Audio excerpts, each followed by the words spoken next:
Welcome along, my aspiring allies, and thank you for joining me on this most recent episode of the Speaking of Inclusion podcast. Now, for those of you that listened in last week, you will already know that this is the second of a two-part special. It totally works as a standalone episode because there's loads of great content in there. But this is a follow-on. So if you haven't listened to the previous episode with Andreena Leeanne, who came and had a conversation with me about employee resource groups and how powerful they can be in organizations, please go back and have a listen because it's well worth it. Because this episode as well is a natural build on that, when Andreena had some reflections on things that she'd said in that workshop, in that podcast, sorry, that she wanted to kind of unpack a little bit further and have some more conversations about. So this episode that I'm bringing you today is really how that conversation evolved and some of our thoughts on that when it comes to creating inclusive spaces and how those conversations evolve. So again, this is another episode featuring the fantastic Andreena Leeanne. And for those of you that haven't listened to the first episode, Andreena is a lived experience speaker, wellbeing workshop facilitator, poet, and author. So she is really well versed when it comes to creating those spaces that are intersectional. They focus on allyship and the voices of marginalized people, as well as emotional workplace wellbeing. So that is really Andreena's zone of genius, and that's what she brought to us in the previous episode. And this is the natural build on that as we unpack some further conversations around the reflections that people have, especially in inclusion spaces, and what we would maybe like to say if we had the chance to say things over again. So please sit back, relax in whichever way works best for you, because you know the drill. This is the Speaking of Inclusion podcast, and this is part 2 with Andreena Leeanne.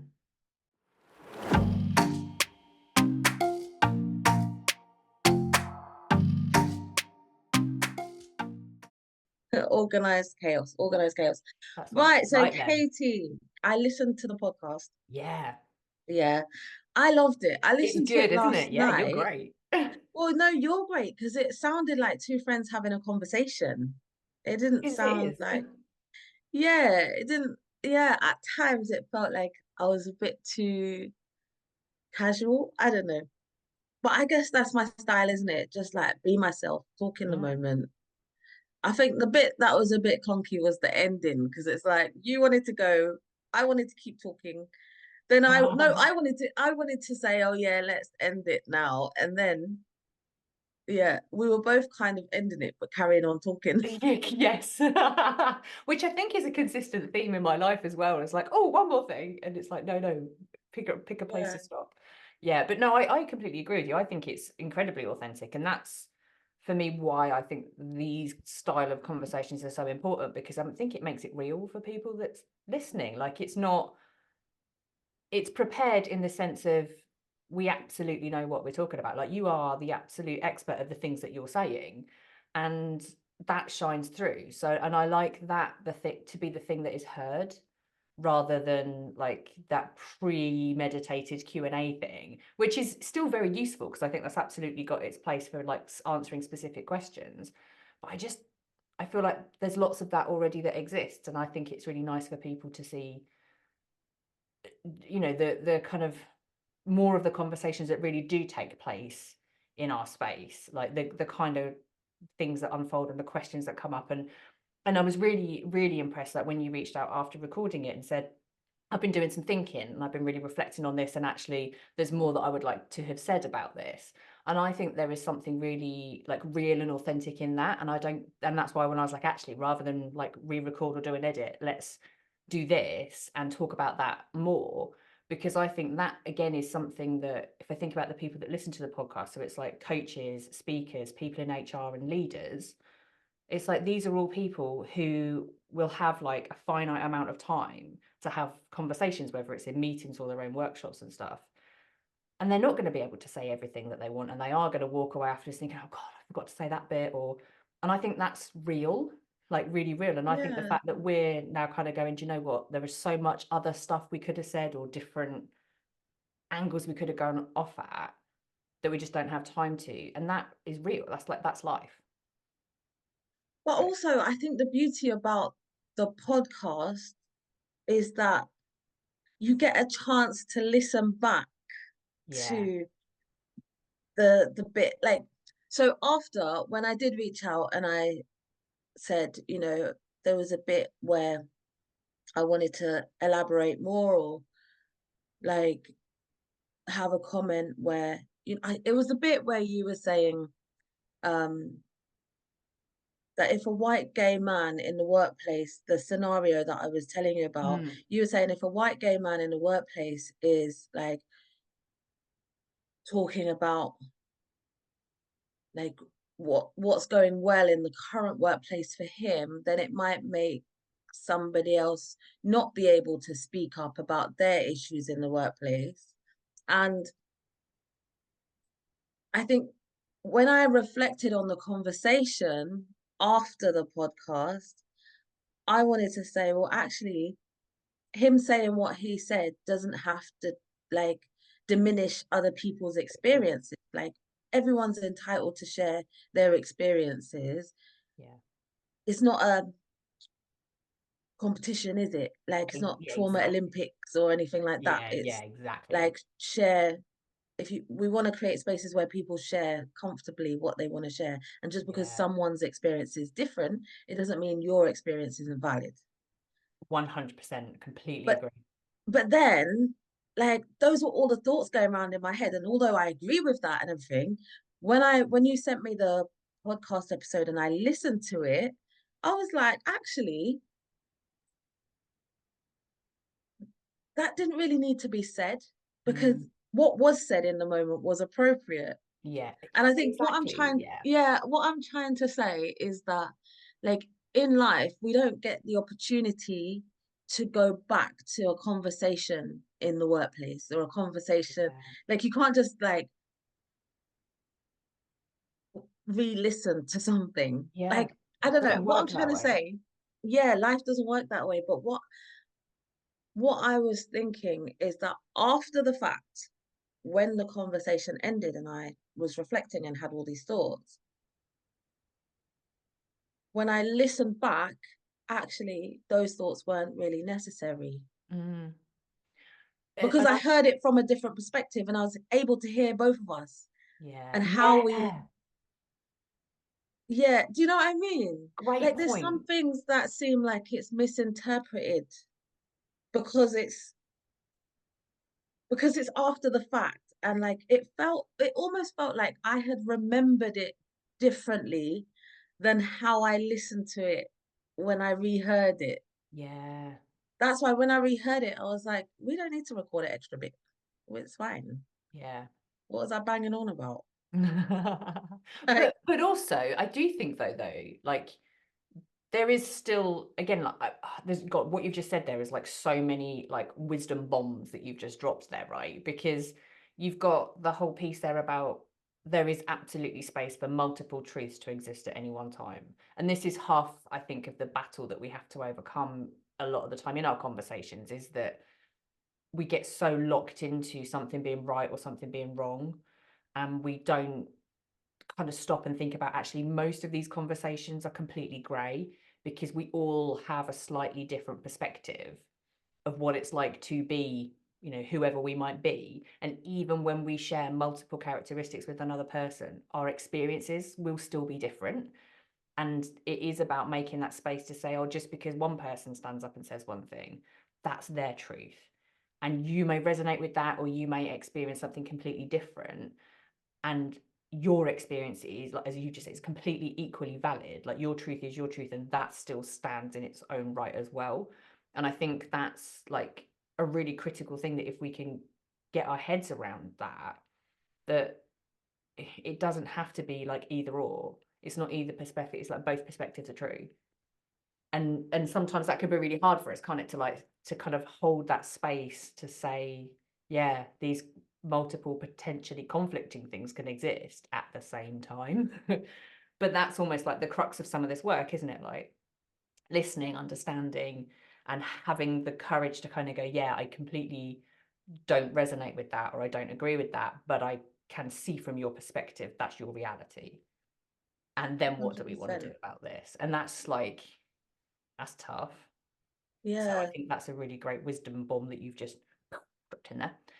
And then, yeah, what you just said about like the reality of conversations as well, right? Like when we are having a conversation, we're really in it and in the moment and whatever. And then if only we had the opportunity to kind of hit rewind later on to go back and go, oh yeah, how was that if I was like a third person listening in and I could hear that? And it's like one of those coaching techniques, isn't it? When you kind of ask someone to step into the third chair and witness it from the outside, it just brings that different perspective. And you're like, oh yeah, that does give everybody the information they need in the context of that thing, even though my brain is full of really other amazing nuggets of things that I want people to know, doesn't need to be said right then, you know.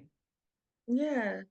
See, and this is the beauty of conversation and open conversation. And I think part of that is also feeling like it's okay to say,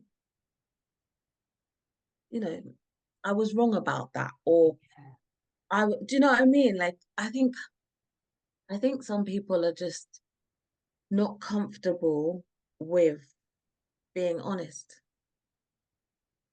Yeah. for loads of different reasons, whether it's exposing their vulnerability or like if I get something wrong or I say something wrong to somebody and like if someone comes up to me and says what you said was wrong or I didn't like that, like I'm not gonna get defensive and say, well, actually, like, what are you talking about? Like I was right Yeah. because I don't want to look stupid by saying I was wrong. Do you know what I mean? Like, Yeah. yeah, there's a lot of that goes on, isn't it? People want to save face. Well, actually, I hold my hands up and say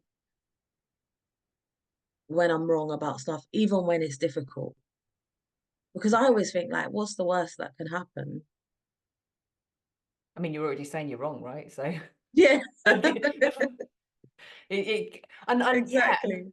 and I think that's like, even in saying that, like that just demonstrates such a level of like emotional intelligence and emotional maturity, doesn't it? Because that's a really difficult thing to do, because we're not, like, we are conditioned, aren't we, as humans, to always get stuff right. Like we're measured all through our education and through you know, I guess all of our socialization about like be good, do your best, get things right, you know, and it's just drilled into us to not cock stuff up. And we're human people, like our entire existence is built on just doing stuff. Sometimes it's right, sometimes it isn't, sometimes it's right in the context of what we're doing, sometimes it isn't, and that might Yeah, not always be the same. And I think it's like such a good point again, like what's the worst that can happen by just going, yeah, shit, didn't know that. yeah, Thank you for telling me that. Hadn't seen it from that perspective. And I often find, if I think about my own experiences in that, like I feel it. If someone tells, like, if someone comes to me and tells me something like, you know, when you were talking about that, I think I want to give you some feedback on that, or like, can I make a suggestion? Like, I feel it. I can feel my heart race of like, oh no, what are they going to tell me? Or like, I feel that physical response in me. And then it is literally about, okay, keep a lid on that, stay with them. What are they going to tell you? And just listen for a minute, and then think about how you want to respond, because we can always afterwards choose to just say, oh, that's great that that's your perspective, but I don't agree. Or we can choose to lean into it and go, okay, yeah, actually, how does that now shape what I think and feel, and what can I do with that? Like, it's that level of processing, I guess, isn't it, of like hearing and processing. yeah. And often I find that when people give me constructive criticism and stuff like that, couldn't even say the words constructive criticism. Yeah. When people give me that, like I sometimes look at the person who's giving it because Right. sometimes like they might have insecurities about their own self, or it might be coming from a malicious place, or like, Mm. but that's awareness over the time, isn't it? Like a Yeah. lot of the time, people do want to make things better. They're giving you Yeah. feedback because they want to improve something or Yeah. they want to give their opinion. But sometimes, like, depending on the person who's giving it, like, sometimes you just don't want to hear it. Yeah. And Sometimes that's I just okay. don't want to hear it. But then it's a choice, Yeah. right? You've listened to them, You've like, I Yeah. understand what they're telling me and I choose not to accept it. Like that's autonomy over your own being, isn't it? Right? You know, and that's okay. We can all do that. But I think for me it's that like, yeah, I need to hear what you're saying, and then it's like, well, now I'll make a decision about where I go with that. Yeah. But Yeah. thanks for indulging me though. Like, thanks for saying, like, when I said, oh my gosh, I really want to record an extra bit to clarify this bit, you were so open. You were like, yeah, like this is the times in my diary. Yeah. Let's meet up and have it as a recorded add-on and stuff like that. We can Yeah. have it as an extra conversation. Like you were really open and accepting about that. I think some people when they have their podcast, they're probably like, this is probably so general as well. I don't know why I love making general statements here, but some people, when they have their podcast or anything that they have that's precious to them, they might be just like, no, this is how it is. This is how we recorded it. This is how it's going out. Whereas Yeah. you were quite compassionate about like how passionate I felt about adding an extra bit. Yeah. And Well, I really appreciated that. oh, I mean, of course, right? Because I guess where I come at it is that I don't whilst I love my podcast, I love doing this because I get to talk to amazing people, but I do it because I want to do it for people who are listening, and I want them to get an insight into something that maybe they can't get somewhere else. So for me, it is about like full transparency. Like, like we know, like full transparency is we've recorded this episode, which is going to be the add-on, right? And and I will at some point just pick a bit and drop it in, and that's going to be it. But you know full well about that, and it's like it's that full transparency that I want people to see how we kind of navigate this conversation, and to just it's almost like it's the best way I can think of to role model having just really great conversations with people. and Yeah. and it's therefore it's not about me, it's about you, and it's about people listening, and it's about um yeah, it's just about helping people take something away that they can't get somewhere else. I feel valued, I feel listened to, I feel heard, I feel like my feelings are valid and you have given me the space to feel like it's valid. Like you just didn't shut me down and say anything. You No was just way. willing to yeah, to I don't even know the words that I'm looking for. You were willing to accommodate, yeah, you were willing to accommodate this conversation as an add-on to the previous conversation. Yeah. Yeah. And that's in my opinion, that's quite rare because people are very much about like how they look or how they come across or how like and you're just like no, I'm actually gonna give this person a chance. Not that I've ever done this before. I've never like recorded a podcast and then responded afterwards. Like I think it's because the conversation was something I really care about. Right. And And because and I care about it, I thought about it some more. yeah, exactly. And I think but that for me is the like that's the genuine truth of the work that we do, right? Is it's not something we're just doing when we're turned on. Like it's not something we just do at work. Like the work that we do is with us. It's in all of our thoughts. It's the way that we interact with other people. It's in our hearts. It's how we live our lives, right? And I think that is again another thing that I want people to be able to understand, like really creating an inclusive space isn't just about what are we doing in our workplace that means that people who can't walk upstairs have to walk upstairs. Like it's not that like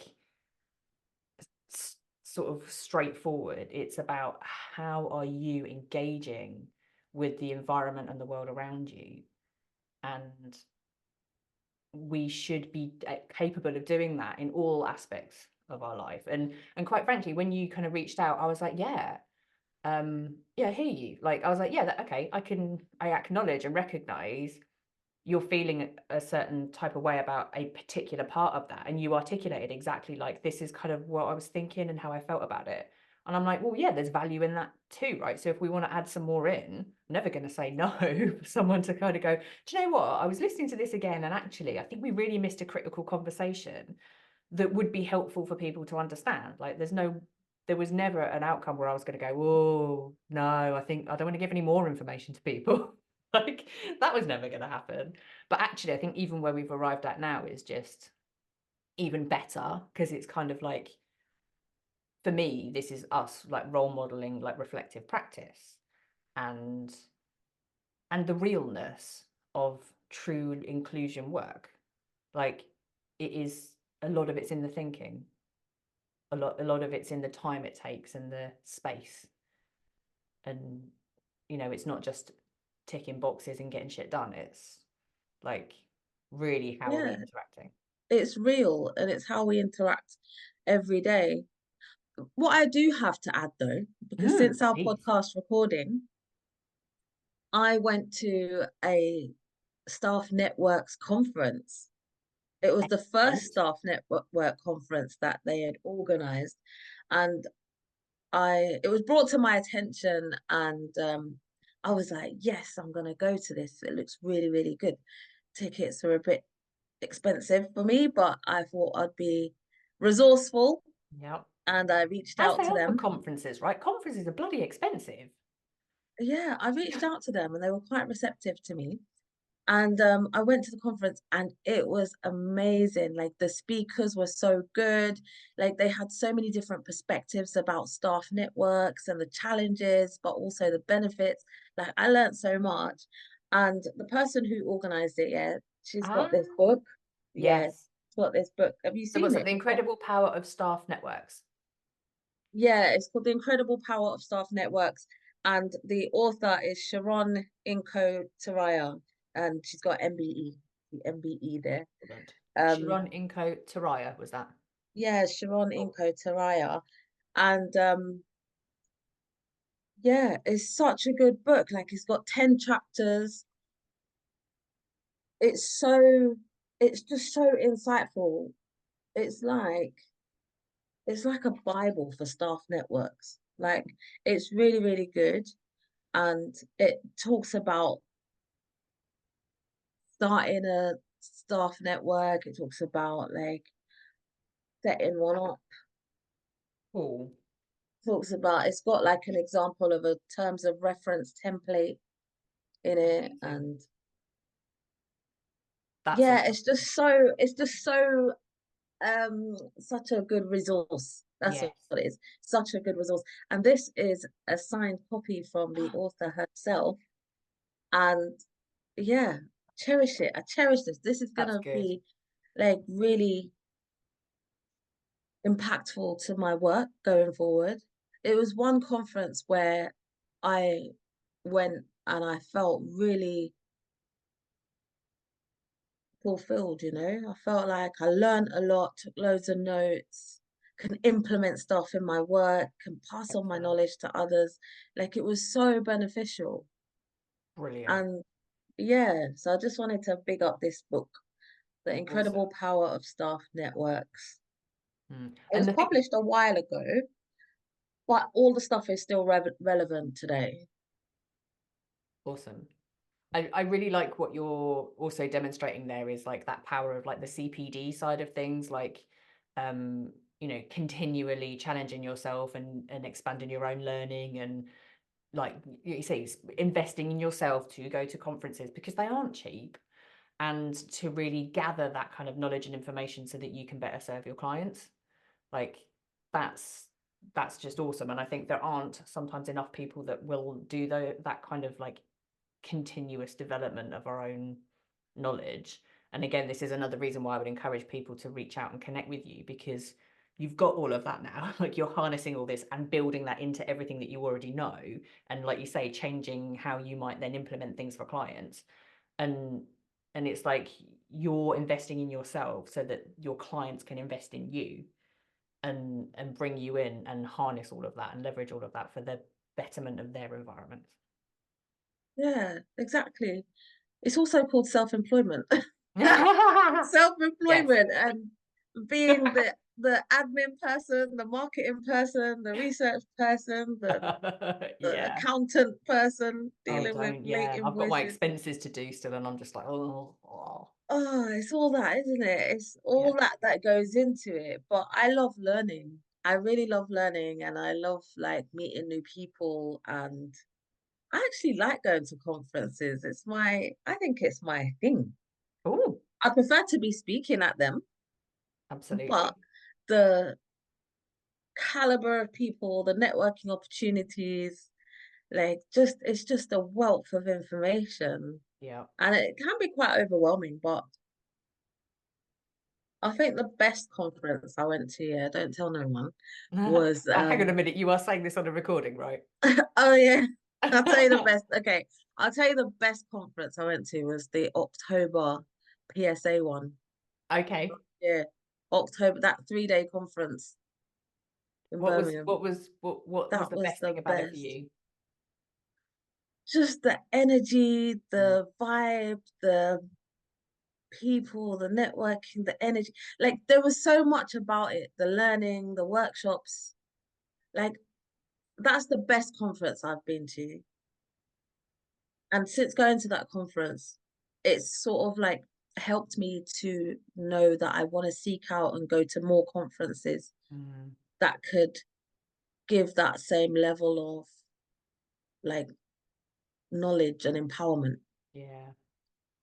Yeah, I would echo that actually because I was also at that conference and I think when you said the word energy, that was the word that was there for me as well. Like the energy and the conversations I had. Like whilst I fully enjoyed and appreciated the formal things that were going on as well, but it was then also like the side conversations and the relationships and the other stuff that you get. Actually, and you get there at quite a few conferences, don't you, when you can kind of make the most of opportunities to network at conferences as well, to meet people where you can really have those conversations that take the thing you've just maybe seen someone talk about and then you continue it as a conversation. Like I love those opportunities. Yeah. What was it called? The Speaking Business Summit, it was called the It PSA was. Speaking Yes. Summit. Yeah. It was really good. And it's really like opened my eyes to actually making that investment or being resourceful if you haven't got Mm-hmm. the investment at the time, being resourceful and reaching out to the conference organizers and offering your skills and saying, do you want any extra pair of hands taking photos or doing Yeah. anything, helping Yeah. out on the welcome desk or whatever, just to be resourceful to get in. I've had to be And resourceful in here a you are lot of bringing things. more wisdom to the conversation. So for all the self-employed people that listen to this, like be resourceful. Yeah, you don't think, oh, I just have to hand over my cash and attend. Like, yeah, because conference organizers are always looking for help and support, and like you say, they're usually pretty receptive. Yeah. And usually the ticket price is like in line with your value. Well, maybe no, often your value is probably more than the ticket price, but it's a trade-off, isn't it? It's a balance. I found in my experience, if I find the right conference that really sort of like aligns with what I'm talking about, like I'm going to another conference next week actually. By the time this goes out, it's probably gonna be gone, would have happened already, but it's on the 5th of June and it's the Out Britain Conference. It's the Oh yes, Global LGBT Business Summit. yes, Yeah, so I'm looking to go to that. I'm definitely going to that. It's from 9 till 6, Wednesday, the 5th of June, and in London. And I'm looking forward to it. awesome, Another big networking opportunity to advance these conversations. Yeah, it's hard amazing. being me. It's hard being me, but I'm making it work. Well, and you're Yeah. making it work really bloody well. So, well, thank you. I don't know, is there anything else that you kind of want to say to wrap this up or anything that's kind of in the forefront of your mind that you're thinking, oh, I didn't say this and I'd quite like to? No, I'll just say, just for everyone listening, just be courageous and like have conversations. Yeah. Like, Yeah.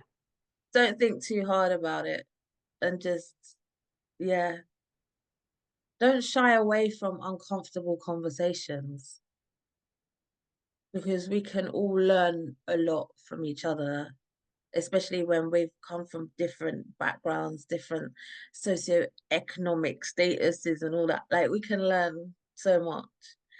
And conversation is important, and all of our conversations are valid, even Perfect. if at times it might sound like we don't know what we're talking about. But And sometimes yeah, we don't, and that's okay. yeah, Sometimes exactly. we're doing the best we can with the knowledge we've got until something clicks into place and we're like, oh, now all of this other stuff Yeah, makes sense. exactly. Well, this is a whole nother episode in itself It rather than is, an add-on. yeah. No, But well, yeah, it's going to be part two. I'm now doing Andreena Leeanne, a two-part special. And I'm great with yeah. that. I think that's wonderful. I hope everyone doesn't come back and say that to you though, to say, oh yeah, I want to say another thing, because that can get quite tricky. It Oh, can get quite tricky because in life, sometimes we don't get a chance to go back and amend something, and that's okay as well. And not to say I'm special or anything, but not even though I like the way that you've dealt with this, I think that some people could take advantage and tell you how to run your show, and actually you have the final say as well. I do. Yeah, but that's why there's a podcast release form, right? Yeah. But no, Yeah. and thank you as well for considering my kind of needs in that too. I appreciate that. It's been great. Take care. Bye. Thank you.